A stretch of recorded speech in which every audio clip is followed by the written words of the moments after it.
welcome back. Thank you, Julia. I just thought I would show you what I'm doing today. I'm dressed in workout clothes because we're gonna go work out here. And my tip is get up in the morning if you wanna work out and get dressed in your workout clothes because they're kind of uncomfortable and you wanna like shower and get out of them. So it'll make you go work out to get ready. So, I'm gonna be doing a bunch of stuff in the kitchen today and I just thought I would show you what I am doing. I have had these dang Cornish hens for months in my freezer that are taking up room, which I do not have a lot of room in my freezers right now because we bought that fourth of a cow. And so I'm going to thaw these out, and a little tip, if you take them out of the like styrofoam packaging, they thaw out faster because that styrofoam like is a good insulator. So I'm gonna thaw these out, and then I've decided I just want to pull the meat off the bones, and then I can refreeze it as like cooked chicken, like shredded chicken meat that I can use in a couple of casseroles and such. So I'm gonna thaw these out, and then I'm gonna cook them in my pressure cooker. And then I'm gonna pull all the meat off, and then I'll be able to make bone broth with all of the carcasses. That's the plan for today. Ideally, I would have thawed these out yesterday, but I just kept forgetting about it, and they ended up not getting thawed out. So they're gonna work on thawing out, but meanwhile, I cooked a whole chicken. This is Joanna Gaines' recipe in the first Magnolia cookbook last night for dinner, which is absolutely delicious. And so now I'm gonna get a big pot of bone broth started. And then we're gonna go work out, and then I'm gonna come back and do some other veggie prep and make some hard-boiled eggs and such. I do my bone broth super, super simple. I just put the whole, like you could probably pick more of the meat off of this, but that's one of those jobs I really don't like doing. I hate picking meat off of the bones. So I figure it just gives it more flavor for your broth.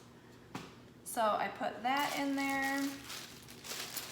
Whatever veggies are lingering in the refrigerator, so I've got like a couple of carrots here that I'll wash up and throw in. And then I just like cut the whole onion, skins and all, as long as there's no like mold or rotting in the outer layers of skin. And I put that whole thing in there, a couple cloves of garlic. I just break up some celery and put it in there, and then I've got a bunch of herbs out in my pots that I just dump in, and then I fill the whole thing with water as full to the line as it can get, and then I pressure cook it for 90 minutes. That's as high as mine goes. Sometimes, but this will sit for a while we're gone, so it should be totally fine. I do also add a splash of apple cider vinegar because that's supposed to like pull the nutrients out of the bones. So we shall see. But hopefully when we get back from working out, we're gonna go to a park. They have a really nice walking trail. The kids like to ride their bikes and stuff.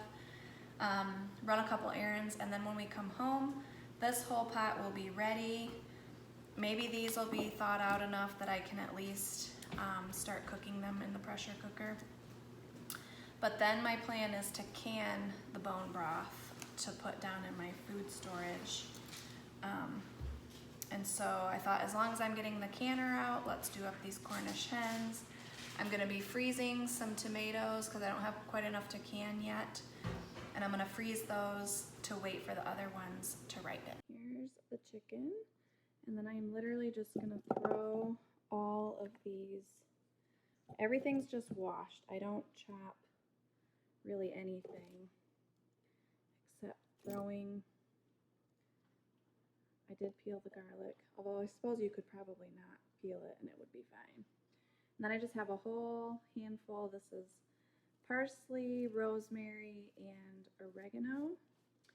And I would put, I've got lots of basil, but I think basil gets bitter if you like cook it too long or something. So in the pressure cooker, that's probably not a good idea. So I have a fill line right here, so I'm going to fill it up to that because I want as much broth out of this as I can get.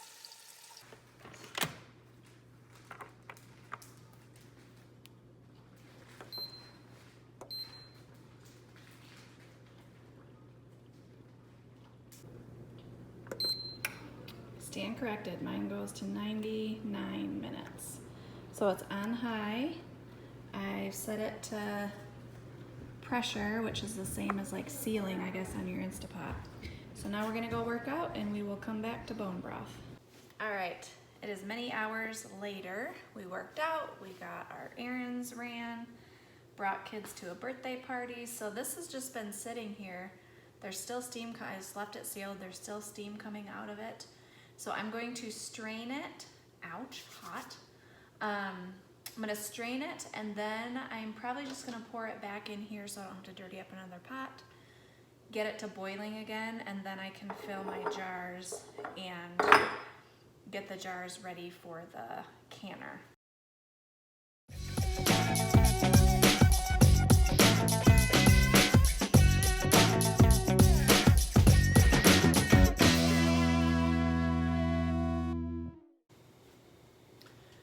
All right, while I'm waiting for that to start boiling, I am going to be working on some hard-boiled eggs. I do have an actual Instapot. It's smaller though, so I like to use this one for broth. So, got my little trivet thing in here. I'm gonna put probably 6 to 8 eggs, 1 cup of water, and then I like 5 minutes on high pressure, 5 minutes natural release, and then I take them out and put them in cold water. So that's what we're gonna get started with. I wanted to show you a book I really like. This is called The Complete Guide to Pressure Canning by Diane Devereaux, whoever that is. Got it off of Amazon. And for chicken broth, it is telling me, where's my processing time?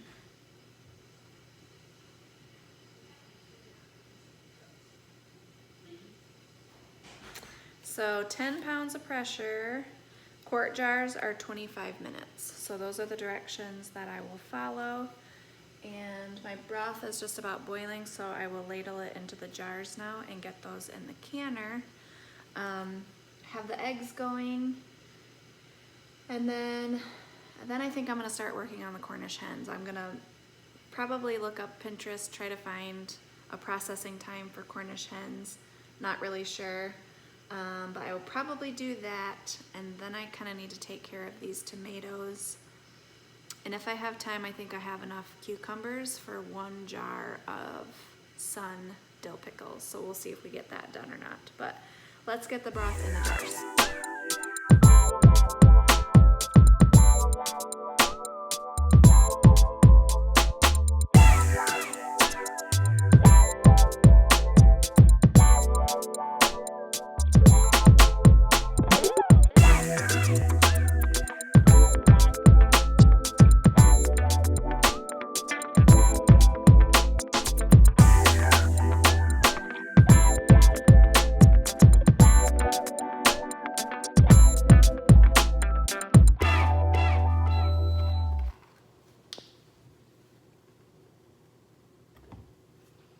This is just white vinegar that I'm wiping all the rims down with because you don't want any grease or little bits of herbs or anything.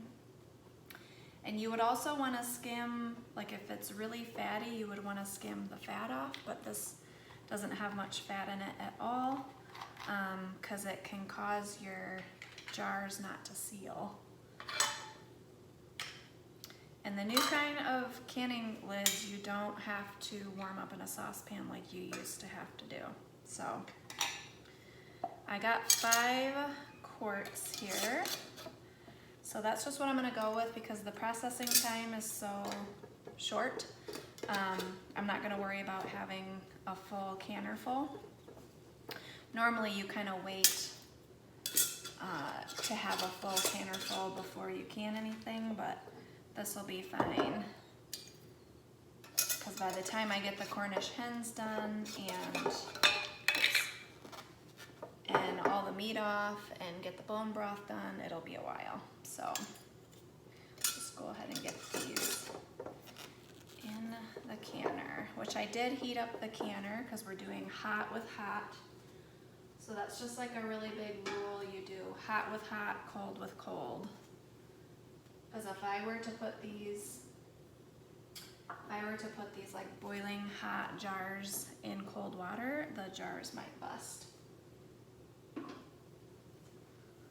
Okay, I am going to turn my heat back on, and then I am going to put the lid on, let it vent for 10 minutes, and then once it has vented, I will put my 10-pound weight on, and once it starts jiggling vigorously, meaning it has gotten up to pressure, then I will start my timer after that. I am just trying to look up a good recipe here for Cornish hens in the Instapot. So let's go with this quick and easy one and see what we come up with. Love that option. Jump to recipe.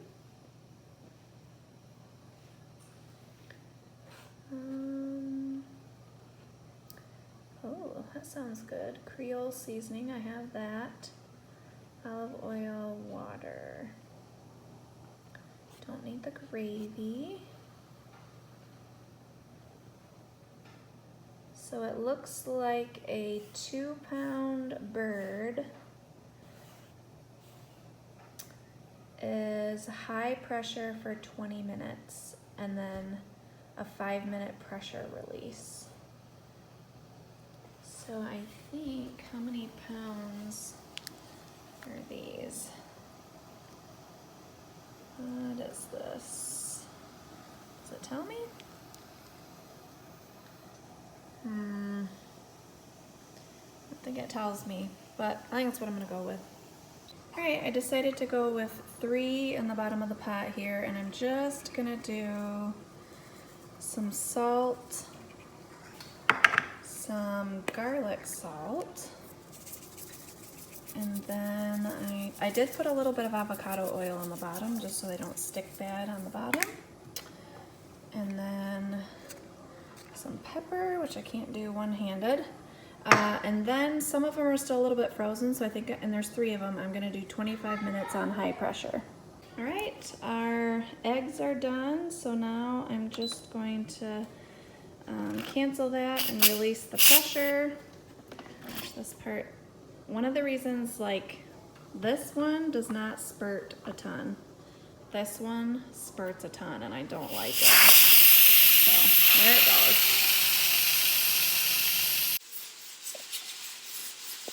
All right, hopefully you can hear me over the canner, but just working on my tomatoes now, and these I have let ripen on the counter for a couple of days, and I'm just gonna pick off the stems, and then I don't have enough to do any sort of canning with them yet, but I don't want them to go bad either, so I'm just gonna pop them all in a freezer bag, and I'm gonna freeze them until I have enough tomatoes ready to can. I've never done it this way, but the canners tell me that when you freeze them, the skins slide right off. And I normally boil them to get the skins off, so this might save me a step. But now this just has to go in the freezer. And I think then I'm gonna shell my eggs, and I'll show you how nicely they peel if you do them in the pressure cooker.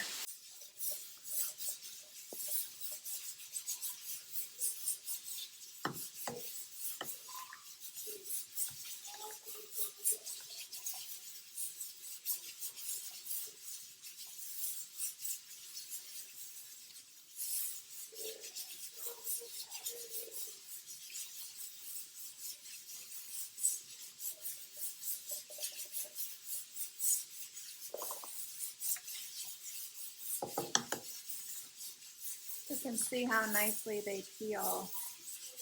So I just kind of crack them around and get them started. And then Literally the whole shell just slides right off.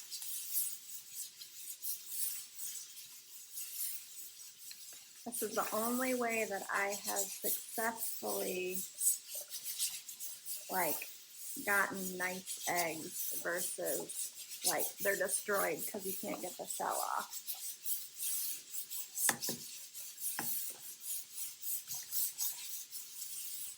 I cooked all those hens in both the pressure cookers, 3 in each, and then I have a bowl full of pulled meat here. I think I'm going to use some of it for dinner tonight, and then I will have some bags for the freezer. And then I now put all the bones back in both pressure cookers along with all the veggies and herbs and stuff. So those are going to go for hour 45 minutes for both of those. Then I will have to strain that broth and then can it. And hopefully it doesn't take me till 10 o'clock tonight to do it, but I already have 5 of my broth jars out and they are cooling. So I should be able to I will get 5 more from that. This one's smaller, so there'll probably be like 8. And I'm probably gonna use 1 jar for dinner tonight, so I can fit 7 in my canner. So that's where we stand. All right, this is what I decided for dinner. These are all veggies from my garden. And basically you just pour a box of pasta in a 9x13 dish. I'm going to use some chicken broth and cover the pasta. Then I'm gonna layer chicken, all the veggies. Actually, you stir in some cheese with the pasta. Chicken, veggies, cover it for like 40 minutes. I think it's at like 425. And then, basil, also basil and garlic. Then you take the cover off and you sprinkle the remaining cheese on top and let it brown up a little bit. My kids actually like this, and it's a good way to get the garden veggies used up. All right, it's the next morning. Here's a little update. What is this? 12 quarts of chicken bone broth. The Cornish hens were a little fattier. I think more of the skin got in the pot, and so I did have to skim off some of the fat when I was putting it in the jars, and so it is a little bit fattier, but that's okay. It's sealed, every jar sealed up fine. And so just as a little recap, what we did, I made the bone broth, we froze the tomatoes, which are now nicely, that's some corn. Where are they at? Which are all nicely frozen now. I can keep adding to that until I have enough can.